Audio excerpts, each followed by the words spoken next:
We start tonight with immigration and how is it changing the East Midlands? Can the system work better for all of us? They're huge questions to ask, which is why all this week we're taking a detailed look at what's really happening. Who's coming here and why? And what impact are they having?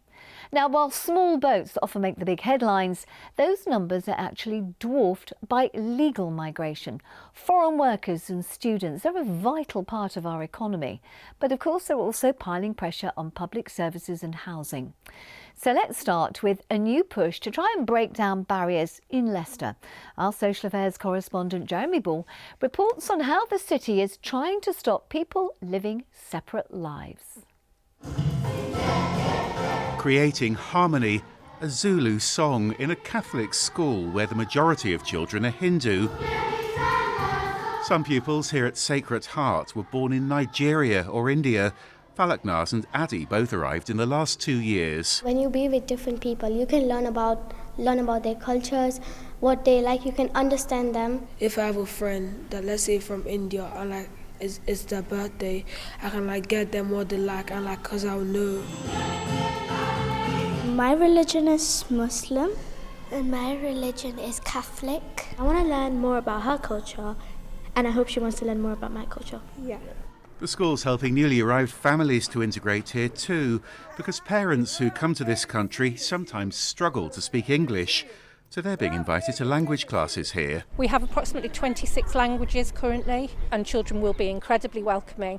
And we'll sometimes hear some of our children who are Black Caribbean talking to new children in Gujarati because they know the odd words, so they'll say, come and sit with us in Gujarati. Of course, this is just round the corner from where there was so much trouble 2.5 years ago in Leicester. I mean, that must have been very frightening for the children. It was, but of course we did quite a lot of work with them in school about how they were safe, and they were safe in school and they were safe at home.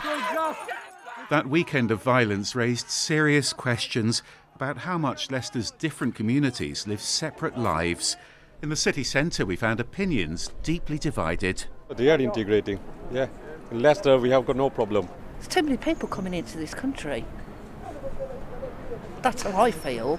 Of course, you have your good and you have your bad as well, but in general, everybody gets on with everybody. I live in St Matthews. This is an area where a lot of families are Somali. Well, at the end of the day, I know them all. My neighbours, I've been invited to weddings and everything from them. They're ever so nice. We live on Narborough Road and just everyone keeps themselves to themselves. I think because of COVID, we got more isolated because you are put in your own little bubble. The English culture or British culture, whatever it may be, actually is very hard to define. So this afternoon at Leicester Cathedral, a new push to tackle those divisions. Organisations across the city joining forces to build bridges. It's called Together in Hope. The fact that there were these tensions that spilled over into aggression didn't surprise me, because I think I've been having conversations that suggested people weren't mixing. They weren't spending time with each other. They were seeing other people as objects to be feared or to be hated rather than people to get on with. So how important is integration in a city like Leicester? Well, it's everything for a city like Leicester, because we're here, we need to get on. I think I'd like to see mixing at all different levels of society, whether that's in school, whether that's at work, whether that's when people socialise, whether that's on the football ground. Everybody say hi, Shrina. How do we use comedy to bring people together? Lots of people saying, oh, you're different from me, but we're the same. That's already happening at Leicester's Comedy Festival. I was doing the integration thing before it was a thing. And that is Asian overachievement. Ishi Khan was born in Zambia. I saw you when you came out toilet. You were doing lots of flies. Her humour is inspired by migration. When we're all laughing together, we're not actually thinking about the things we don't have in common. And then after the show, people tend to chat about what their experience was. I've come from an ex-colony and I speak English like this, which incidentally I taught myself to speak like this by listening to the BBC World Service, just so that I would fit in better. So how do you like that for integration, Jeremy? Come. The way to love is to laugh your hearts out. A brilliant sentiment. Well, Jeremy's here with me in the studio. So, I mean, that is all about integration in Leicester, but there's a lot more to this immigration debate. Oh, and it is so divisive, isn't it? And so many people really feel their views are being ignored on this. So we're going to start with some figures and show you the big picture. Worth looking at different types of immigration. Now, these are figures for long-term arrivals nationally last year. You might be surprised by the one at the top. 43% on study visas, below that 38% arrived on work visas, smaller numbers on family and safe and legal routes. So we're talking there about Ukraine, Hong Kong, husbands and wives of British citizens too. That 4% right at the bottom, that is small boat arrivals, people who came here illegally. Now that is a very small proportion, but it's a very big concern, isn't it? And a very different dynamic. So we're going to look at that separately towards the end of the week. This whole thing, though, it is contentious. But I mean, the question is why, really? I think for some people, it's fear of who might be coming here. It's concerns about fairness too. So, you know, for instance, if you're struggling to get a tenancy or a school place or a doctor's appointment, well, you know, how much is that down to immigration? Yeah. On the other hand, there are questions about how dependent we are on overseas workers, from care homes to hospitals to the food industry. And I think also concerns about whether misinformation might be scapegoating migrants for things like pressures on the NHS. So I'm going to give you just a taste of views I heard in Bulwell, starting with Ethan, who was born in Nottingham, and his partner, Jenny, who moved here from Hungary. We're still bringing something into this country. We're still participating in taxes and everything else. We shouldn't be outcasted. I just think about like the homes and the jobs for the British people. You know what I mean? Yeah, but we're all equal. We all get equal chances. I know, but I just put British people first. I think it is important for people to integrate into the societies they come into.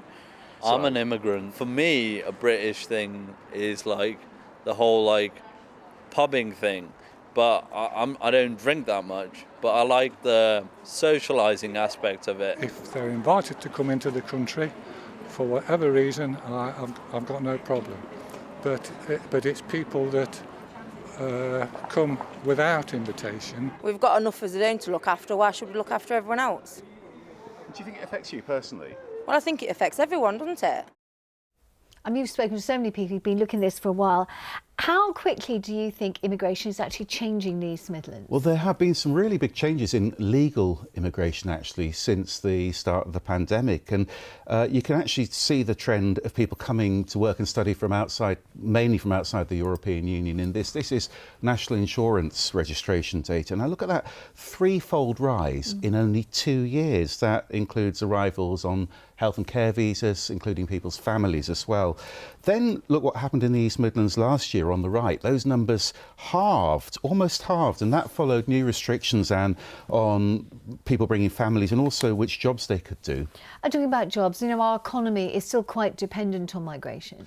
Yeah, and I think there is one huge tension at the heart of all this, which is that our own population is ageing fast as well. I want to show you one last chart. This is from the last census. 13.7% of people in the East Midlands born overseas. But look at the number of people who were over 65. That's larger. That's 19.5%. Most of those were born here in the UK. And this is partly because people are surviving longer with complex medical conditions. They're more likely to need care and they're more likely to be retired. And that raises another really big question, I think. Have we simply become too dependent on migration? Join us tomorrow. I'll be on a farm trying to get you some answers to that one. I shall be here, and so will you. Jeremy, thanks very much. It was so interesting. Thank you for that.